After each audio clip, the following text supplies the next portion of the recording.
Hello and welcome to the Leadership Zone with myself, Nigel Gordon-Johnson. I'm delighted that joining us today is Matthew Jaquiss. Matthew has spent over 20 years in the executive search, recruitment, RPO and executive talent acquisition sectors, combining vast experience of managing best practice across global teams, delivering exceptional results, often in very challenging environments. He has owned, started, built up, ran, and eventually sold not just one, but two executive search and selection businesses, specialising in the insurance, corporate, and public sector markets. He was the Group Managing Director of Eames Consulting, Group CEO of Dryden Human Capital, and is currently the Global Head of Executive Search and Research at AMS, the global total workforce solutions firm that you may be more familiar with as Alexander Mann Solutions. Matthew, welcome. How are you? Thank you, Nigel. Yeah, I'm very well, thank you, in these difficult times. But yeah, I'm very well. Thank you for that very succinct introduction as well.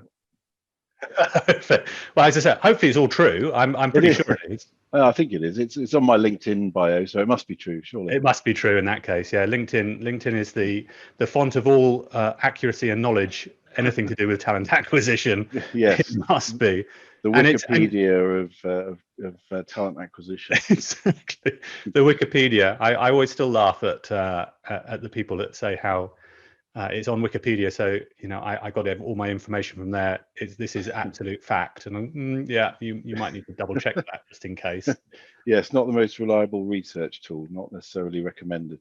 No, not at all. But it's interesting that as I talk about in the introduction about challenging environments and where you've worked there. I mean, we've probably had the mother of all challenging environments in the last 12 months. I mean, how have you seen those changes? Yeah, I mean, this is unprecedented, isn't it? A word that's used all the time and perhaps getting a bit cliched now after nearly 10 months of living in various forms of lockdown. So I think it's really thrown that curveball into lots of organisations, and it caught a lot of people out, frankly. And people have had to adapt very, very quickly, both from a technology perspective and others simply getting their workforce mobilised from working from home, as you can see I do now. So it's been tough for all sorts of businesses, and some have coped, frankly, better than others. Yeah, I think it's certainly thrown a big curveball. I don't think anyone could really have predicted this one. I think it was certainly a tough one for any leader to actually have a look at. I know that they look at any of these kind of contingencies, but a global pandemic on this scale is probably unprecedented. No, absolutely. And I saw something the other day on LinkedIn actually, and it said, who chose your technology strategy? Was it A, your CTO, or B, COVID-19? And I think that COVID-19 has really dominated and determined what people's tech strategy have been. And if they weren't already working in an environment that was conducive to working from home, then they've really had to adapt very, very quickly. Yeah, I completely. And I mean, I know when this moved essentially right at the start of the pandemic, and I always find it fascinating how we've adapted so quickly to all connecting virtually via Zoom or any of the other software platforms available. That how quickly that's adapted, and especially in talent acquisition, where you're looking at interviewing people who normally traditionally would be face to face, and suddenly almost overnight had to adapt to video interviewing, and in a lot of circumstances going through the whole hiring process virtually, being onboarded virtually, and not meeting any of their team physically for a number of months. Yes, I mean a massive change, and to have people adapt to that, not just from a leadership point of view, but also from a candidate point of view. Yes, absolutely. And I was thinking this the other day. It is obviously interviewing is very much a two-way process. Both people are buying to some extent. The candidate is obviously buying the organisation and the role, and the people that work there, and obviously the hiring manager is buying or potentially buying the candidate. So And a lot of the way it's been done traditionally, especially at the senior end of the market, has been face to face. It always has been, and at the very least, the last piece of the process has been done via literally a face to face meeting. And both sides, both camps, if you like, have had to adjust to this new world. And when the first lockdown came, Nigel, we had clients that said, okay, we'll use Zoom or Teams or whatever it is to get to a short list, and then we'll wait until we can interview that short list up front, face to face, or they'll wait for the chosen candidate. The final stage has to be face to face, and we'll wait for that. And then it became obvious that that was going to take far too long, and they've had to make hiring decisions based on having meetings like the one we're having now, Nigel. And it's very difficult for both parties, I think, because if you think about the interview process, and a lot of it, no matter what level you're hiring at, is based on rapport. We've had some very interesting feedback where it's just so difficult to build rapport, especially in those first 5 minutes when you get there. You're normally, especially in this country, you're talking about, how did you find the office? Okay. How did you get here? Did you find somewhere to park? How was the tube? What's the weather like? Usual British small talk, which actually is important part of the first 5 minutes, getting to know you. You get to look around the building, you get to see the type of people that work there, what they wear, how you were greeted at reception, and all of this builds a picture. And now, Nigel, the only picture you get as a candidate, if you like, is the one that you see in front of you on the screen, and a background which sometimes is blurred. We also had a candidate the other day whose final interview was a panel interview, and because this was in Europe somewhere, because they were allowed in the office, there were 3 people in the same room, but because they were in the same room, they all had masks on. Wow. And so my candidate, or our candidate, was sitting in their house being interviewed by 3 people wearing masks, and the feedback was from the hiring manager was that there was no rapport. and our candidate was like, well, it's quite difficult. You can't see their face, you can't see if they're smiling. All those subtle things that you pick up on that has made this very, very difficult. And that's why I think that adapting to it has been very difficult. I mean, that is I mean, we laugh about it, but these are the serious challenges that people are having to deal with. I mean, I did it towards the end of last year, a series of interviews with body language experts around the world, and part of that conversation was about how people are actually adapting, because of course all we can see here is just above here, and as the body language experts have talked about, an awful lot of indicators are of what people are thinking, whether they're telling the truth, whether they're being dishonest, are from below ground. Is what you're doing with your feet, and your feet movement, and little small micro impressions that people do. And of course, by doing this, you're seeing much less. You're not seeing hand movement or anything below waist. And if you then add in a mask to that situation, that's even more challenging. Yes. But that is what we coin the new normal, as it is. I know that was a tired phrase, but I mean, do you see that there is? Do you anticipate that? Are we in a new normal? And do you see this as being a future whereby we're going to have to accept this for quite some time to come? I think that people seem to think that the nirvana of a vaccination program is going to stop that, but I wonder whether the new normal is something, in actual fact, we've got this winter for some time to come. We're going to have to continue to adapt rather than hoping it's going to change. Well, I think to some extent the premise of your question means that it's actually a negative for everyone, and I think that certainly I think the ideal for a lot of people is a mixture of what we've got now and what we used to have. And what I mean by that, obviously, is that some companies have realized that the world hasn't collapsed just because their workforce is at home. And some industries were better than, and some companies were better than that already before the pandemic. But from what I've read and seen and spoken to people, they would love the fact that actually they could work from home occasionally, whereas before they could not. But they also miss, like I do, like I'm sure you do, that personal interaction that you get only from being in the office, if you like. So I think the new normal will actually have, I think it has changed it forever, certainly in many sectors.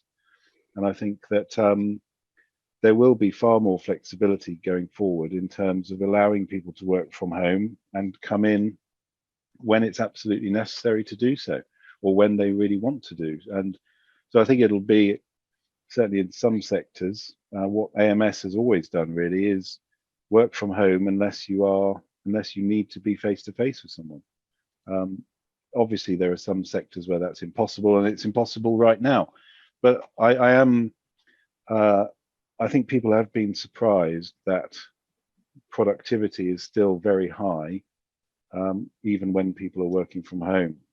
There are certain sectors, like my own sectors in the past, the recruitment agency sector, if you like, that was very much in the more time you spend at your desk, the better you are. And that has been thrown out the window, not by choice, but by COVID. And yet the owners of those recruitment companies have thought, hold on a minute, we're still being productive, and my team can be trusted to manage their own diary without having somebody looking over their shoulder all the time. So I think there are some huge positives as well. I think there'll certainly a lot of questions that I know companies are asking themselves at the moment, which is, do we need huge offices in the City of London or wherever it may be, in Barcelona, wherever it may be? They're looking at their property portfolio and thinking, do you know what we need is a hub and a hot desking type scenario, rather than 9 floors of premium office space in EC1. So I genuinely think that this has changed things, not just until we've all had the jab, but going forward as well. And of course, COVID hasn't been the only show in town, so to speak. Certainly in the UK and Europe, because we've had the wonderful Brexit that has been almost like the never-ending story that's been ever since we had the vote for it. But that obviously is now happened. I know it's not been ratified in Europe, but I think that will probably be just rubber stamped. But how has that affected it as well? I mean, obviously now that we've come through and we've actually got to deal with that, is that still looming on the horizon for leaders and companies, or have they now sort of parked that one? And has COVID in some respects knocked that out of the park? Well, I think COVID has certainly taken the priority, because obviously the safety and the well-being of your employees is utmost in your thoughts every day, and making sure that you're providing a safe environment, that you're looking after people's mental and physical health in geographically dispersed areas has been quite rightly the major priority for businesses. And to some extent, I think when it was announced late last year that we had a deal, it was very much, gosh, that's great, let's move on. And then COVID has come back with this new variant this year, certainly in this country and others, and it's become the priority again. So, but that's not to say that businesses haven't had to prepare for Brexit and are still dealing with the changes. And I think certainly in our sector, it's more aligned to, we have a very flexible global workforce, and we delight in giving people opportunities to work in different countries where they weren't born, they don't have citizenship, and previously we could move people around as part of the flexible offering that we enjoy. So we obviously had to upskill in terms of learning about that, but COVID still dominates whenever I speak to. I've got a global workforce. I've got people across Europe, across the UK and America, etc. And everybody's dealing with the same problem in perhaps slightly different ways, but it's still very much the priority for people at the moment. Yeah, absolutely. And I think you're right. It has sort of pushed it to one side in some respects, and we've sort of got some kind of closure on that process. And I'm sure there will be some impact in terms of people moving around. We still will be able to. It's just probably going to be a little bit more paperwork in order to get people to do that. I'm interested to sort of find out how these crises have impacted the ability to source great talent, and especially in the leadership side of things, because companies are finding it crucial to have their great leaders still in place and to still help them captain and navigate the business through this crisis. Is that making it more challenging for people like yourselves to try and source great talent and actually get them to move? Yes, is the short answer is yes, Nigel. We have to make a lot more approaches than we did prior to COVID, because quite rightly, or quite understandably at least, people are nervous about leaving a business when they have tenure, where they have excuse me, when they have contractual tenure there, which gives them safety in terms of their redundancy, etc. And so we are having to make more calls to more people in order to get them to move, because previously you had to, of course, counter objections that are still valid to this day.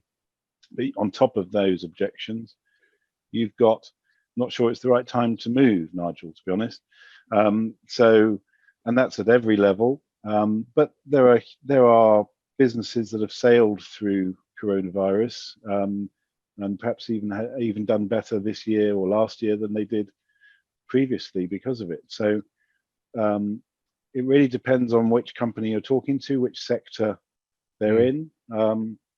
But largely, you will find that there is a degree of nervousness, and certainly we have found that more approach calls are required, and there is a tendency for more offers to be declined. Yeah, and has that impacted the compensation at all being offered? Not that I've seen, no. There's really been no need to if you're suggesting that maybe people are paying more to entice people, then of course that's on an individual company basis, but it's not something that I've seen. Yeah, and it is going to be a challenge. And as you said, there are winners and losers. I mean, the likes of certainly like Jeff Bezos and Elon Musk have been great winners throughout this. I'm sure they don't see it quite that way, but obviously the nature of business certainly has. If we all had a one of those magic 8 balls, if we'd have invested in Amazon and Tesla's shares just prior to it, I think we'd all have done quite well. But as you say, there are certainly some sectors of the marketplace that are thriving. I'm sort of quite interested as to how the companies that perhaps are finding more of a challenge, how they're whether you've got any experience of seeing how they're trying to plan their way out of it, and how they're using leadership in different ways to try and adapt to the market and finding a change process in their business in order to become profitable again. So I'm sure there obviously are companies out there that are doing well, but it's the ones that I think that are finding the challenge, the way which always sort of pokes my interest. Yes, excuse me. We're aware of the pharmaceutical, the FMCG sectors that are doing well, but as you said, it's potentially more interesting to look at those that are struggling or have been more deeply impacted by the coronavirus and how they are doing it. And of course, a lot of it is about quite simply managing your cost base in terms of the amount of resource that you have, depending on what sector, whether you can renegotiate rental properties or the amount of commercial rents that you have. But it's largely been around managing workforce dexterity in terms of having that really fine balance between having enough people to make sure that you can deliver, not only for the level of work you've got now, but should it increase suddenly, which we've seen late last year and this year, for example. So certainly the role of people capital or HR, depending on what you call it, has been crucial in terms of getting that balance right, in terms of not only how many people you've got, but where they are, the types of skills that you're bringing, that you're retaining into the company has been essential to make sure that you can get through this and that you're in a great position when it does pick up, because obviously we all hope and believe it will pick up. And what people don't want to be doing is as soon as that happens is to be playing catch up with everybody else. So it's essential that they're structured correctly in order to make hay when the sun shines again, if you like. So it's a fine balance, and it's been interesting watching people make those difficult decisions of who to let go, who to keep, and effectively what we are helping people with is to look at it from a skills perspective, not from a headcount perspective, not from a resource perspective, but from what skills you have, regardless of who that is. What skills do you need now, and what skills will you need in 6 months' time or 9 months' time, or whenever your market comes back? So look at your skills base and don't get overly obsessed with headcount unless you are in a position where you simply need to cut back because of the cost of having that level of staff. And do you think that because there has been obviously that moment, certainly at the beginning of it, where there was a large sector that was let go, then there was obviously different furlough schemes in each of the different countries around the world that had that, and then there was sort of a little bit of a taking people back on, and then when we had a second wave come through, which has sort of gone through each different geographies at different times, but essentially everyone's had that, where people are re-looking at their people again. Do you see that again? Are the green shoots of recovery of people looking to say, actually, you know, we do now need to, we've got a fairly good idea of a roadmap of where we're going to be going now, even though there's still uncertainty there. Maybe we should start adding different skills to our business and taking more people on. Yeah, I do, and I think those that have calendar year financial years, so that we're obviously at the start of a new financial year for many organizations, would have had to budget and plan late last year for a year that was largely going to be uncertain. But I think most people felt that there would be some growth in 21 compared to 2020, because we've navigated a lot of the problems, and we hope it couldn't get much worse than it was at its peak. And so a lot of business leaders that I've spoken to have factored in some growth for 2021, and therefore that growth is usually delivered by additional headcount and the requirement for additional skills. And I think those companies that have kept people on furlough for as long as possible, hoping that they can release them back in, have done the right thing. Those companies that have built a strong alumni base that they can tap into immediately, and some organizations, including AMS, have kept the doors open until late on in 2021. So if we rehire somebody, they don't have to go through the whole process of vetting and those kind of things. So the onboarding or re-onboarding, if that is a word, can be very, very slick and very fast and very efficient. So we were amongst those that unfortunately had to furlough some people. We've been very lucky that this year and late last year, new opportunities have come about where we've been able to rehire some of them. So, and obviously our ex-employees, our alumni, are the very first talent pool that we reach into. In fact, the only talent pool we reach into unless we require skills that we don't have. Yeah, which is really good. And I think a lot of companies would do well to look at that focus to look at alumni to do that. Another real driving force around the world has been the continuing look at getting more diversity into their businesses. How have you seen that? I mean, it's that again, it can be a real challenge, I think, for organizations, irrespective of whether or not we've got COVID to deal with, but and especially in the leadership areas where I think there's a well recognized fact that perhaps that hasn't caught up yet in the C-suite. Where do you see that? Is that, do you notice that with your clients there's a lot more emphasis on getting better diversity?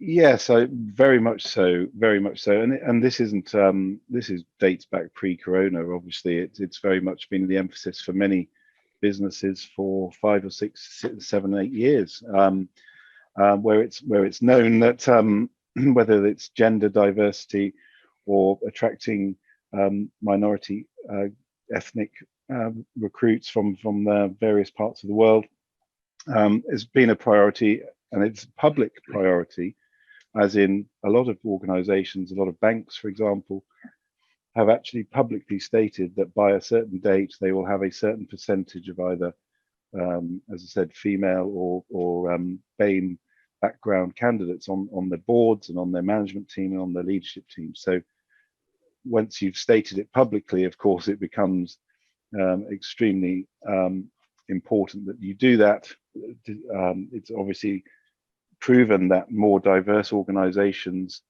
are more successful, not only whether that be from a gender perspective, but also the big topic of neurodiversity, which is a big topic on the boards as well. So, excuse me, it's largely about, and we've been helping our global client base for many years now, Nigel, in terms of how to go about that. And we are measured against various different targets, whether that be a certain percentage of long lists and short lists have to be from a diverse background, which has really made us think over the last few years as to how to attract those people into organizations. So we're helping organizations with their brand, for example, which it may not be just about, it may not be about the role, it may be bigger than that. It may be, does our brand speak to female candidates, for example? Does our process allow for female candidates to go through the whole process and enjoy that process? So it's not just about the availability, although clearly it's taken a long time for us to catch up.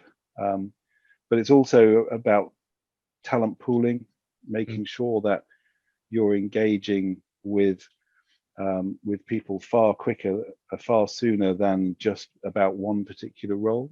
Getting people engaged in the organization and the thought of moving. It takes about 3 times longer to persuade a female executive to move than a male. And so one has to start engaging with the female leadership community far earlier than when you just got a job for them.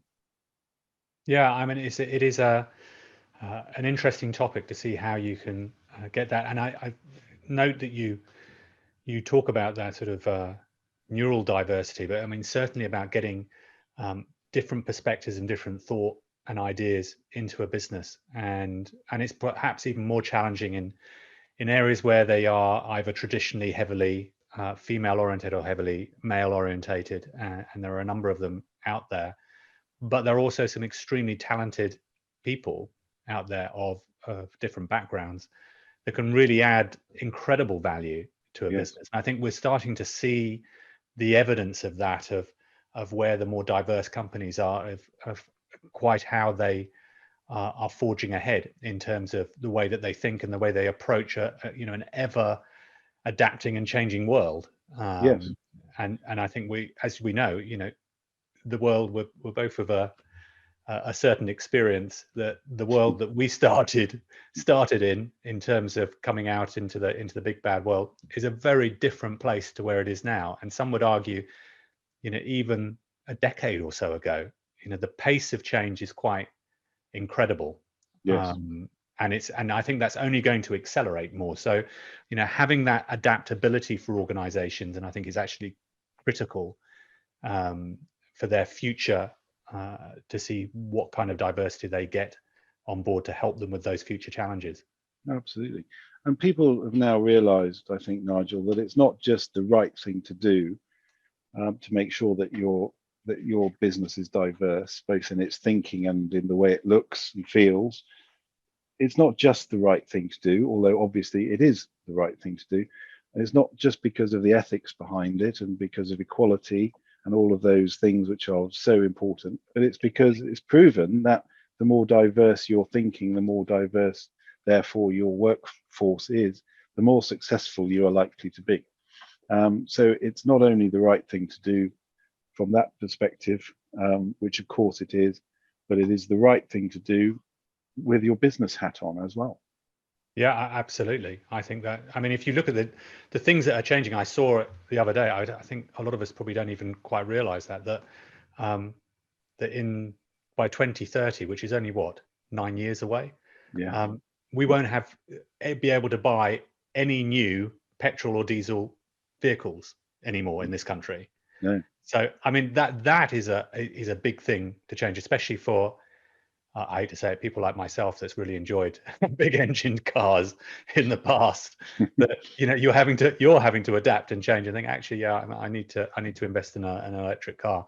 But rightly so, that it should do. But it shows the pace of change and how radical that change is. Because I think if you'd have asked people just 5-10 years ago or said to them, you're not going to be able to buy a petrol or diesel car by 2030, they'd think you were crazy. Yes. That it was, oh no, that's just an extremist view. And that shows how the world is changing, and how people adapt to it, I think is going to be critical to their future profitability and success. No, absolutely. The pace of change driven by technology has just been astounding, and I wish I could remember all of those statistics that I read, but they're frightening in terms of the uptake of new technology and how it's transformed the landscape. And digital is where it is at the moment in terms of recruitment. Those digital firms that are doing very well throughout this pandemic, and they have grown enormously quickly. And it's frightening when you look at some of those statistics. And people will have to adapt and adopt that change mentality in order to be successful. Completely. So I'd be interested to talk a little bit about AMS, because I think that a lot of people certainly knew it as Alexander Mann Solutions. Yes. That change the rebrand was quite recent, wasn't it? Last week, I believe. Oh, wow. Yes. That recent. Okay. Yes, it was. It's been a long time in the making, of course, but yes, launched, I believe, last Monday. And what sort of prompted the rebrand? I'm sure that if marketing and PR were there, they would give a really strong bit of it. But what was the change in it? Does it reflect a new direction for the business? This is, as you say, where I wish I could hand you over to my marketing colleagues, Nigel. I'm not a marketing expert. I don't want to get you into trouble with marketing. No, but what I do know is that it's partly reflecting what we've been speaking about in the change. Workforce dexterity is something which is at the top of many people's requirements at the moment, and being agile and flexible, and going out there with that message that says that we have a huge range of talent acquisition solutions and services that isn't just about being the world's largest, most highly regarded recruitment process outsourcing firm. And also, of course, actually, I mean, we were called Alexander Mann Solutions, but most of our family, as in our employees and most of our customers and clients, knew us as AMS anyway. So there's some logic to it, of course, but in general, I think that I wouldn't get into too much trouble with marketing, Nigel, to say that it reflects the new world of work. Yeah. I personally, I know I probably would say this, but I love it. I think it's very crisp and clean. And have a look at the website if you haven't done already. It's got that algorithm going on in the background, which shows the constant state of change in our business. And typically, what are the sort of type of, I mean, for those people that don't really know about it, I mean, what's your typical client? I mean, we sort of know what recruitment process outsourcing, and I'd anticipate that a reasonable amount of people watching this today will sort of understand what that is. But what are the type of organizations that tend to want to go for that nowadays? Sort of, is it the very big ones? Are the ones where looking for additional value, smaller emerging? Where does that really sort of fit in? I think the answer a few years ago would have been those that hire, let's say, more than 1,000 people a year across their global workforce, and to some extent that's still true. They outsource their hiring of their workforce to the experts is now a concept which is nearly 30 years old. So the majority of that was built on those organizations who felt that it would be better to outsource their hiring, especially volume hiring, as I say, 1,000 or so a year or more, to people like ourselves. But we have adapted with the market, we've changed, and now some of our clients we consult with. We don't just produce RPOs. Of course, RPO is a very strong part of our business, but we also fix short-term problems for people, put fires out in their talent acquisition teams. We upskill them, we enable them to do it themselves better. So it's not purely about outsourcing and huge contracts, although we have many, and we're very grateful for those. We also have a consulting business that helps people do their hiring themselves, do it better, do it more efficiently, attract more diverse candidates, etc. And as I said, we also have businesses that only require short-term help. They're going through a spike in activity, and so they don't need a 5-7 year long deal. What they need is us to go in there, parachute in, build a team very quickly for them, solve their problems, and then leave them to it after 6 months or however long they need us for. So the large scale RPOs, as say, tend to hire around 1,000 plus, and in some cases significantly more. But that means a large-ish global corporation. But we also consult with growing organizations who I know are going to, who know they're going to go through some huge growth, and they need to know what their structure should be and how they can put the foundations of a big business in place, even though at the moment they're currently on a growth curve. So I guess the short answer to your question, Nigel, is there isn't really a typical client, because we have so many different solutions that we can tailor to anybody really who is interested in talent acquisition expertise. And really grown over the years, because I think I can't remember when I first was aware of Alexander Mann, but you were in the 90s, weren't they, when they first started? Mid-90s, yes. Must have been. Yes, yeah, no, it's grown enormously. We've been very lucky to build upon our first couple of RPO clients. Rosaline first established the business, and it's grown enormously in terms of our resources, our headcount, if you like, and our global footprint has grown enormously. Our client base has thrived and grown quickly and sustainably. We're very proud that we keep our customers as well as get opportunities with new ones. So yeah, it's grown. It's been hugely successful. And the idea that Rosaline Blair, who is our chair to this day, had all those years ago was obviously a pretty good one, to be honest, because the business is highly regarded and very successful, and we're very proud of our customer base. Yeah, absolutely. And how we, obviously, for the people that are outside of the UK and not in lockdown, as we are talking now, we are currently all quarantined to our houses, allowed out for an hour of exercise today, or any kind of exception, which tends to be if you're going to the shop to go and get your loaf of bread or something like that, you're allowed out additionally. But how are you finding it, coping? Because what we've been down, I mean, it seems like years now, but it's only actually probably been what, three weeks, hasn't it? But it seems a lot longer.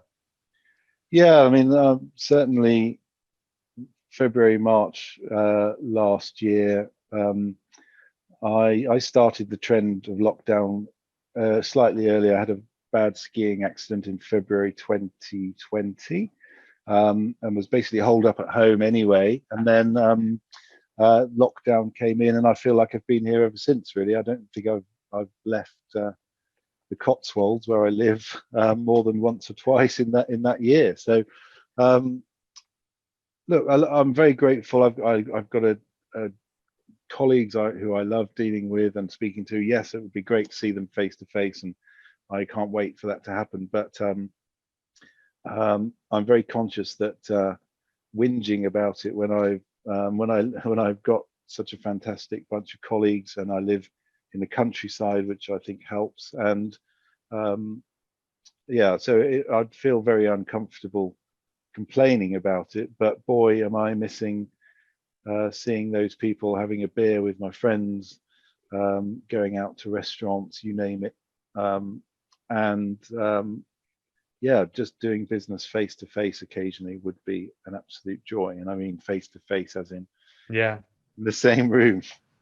I think everybody's probably getting to that point. It'll be, and when you see the pictures from other places around the world where they've come out of it, where you're actually, I mean, I noticed on the watching some of the cricket over in Australia against India, and they actually had people in the crowd, and you look and think how weird it looks, and it's almost, you're looking at the screen thinking you should be social distancing, and then you realize that things are sort of changed over there already, albeit it's still not back to where it is. But as we said before, I think there is certainly light at the end of the tunnel. And I think we're all fairly confident it's not a train coming at us. So I think we should be looking forward to it.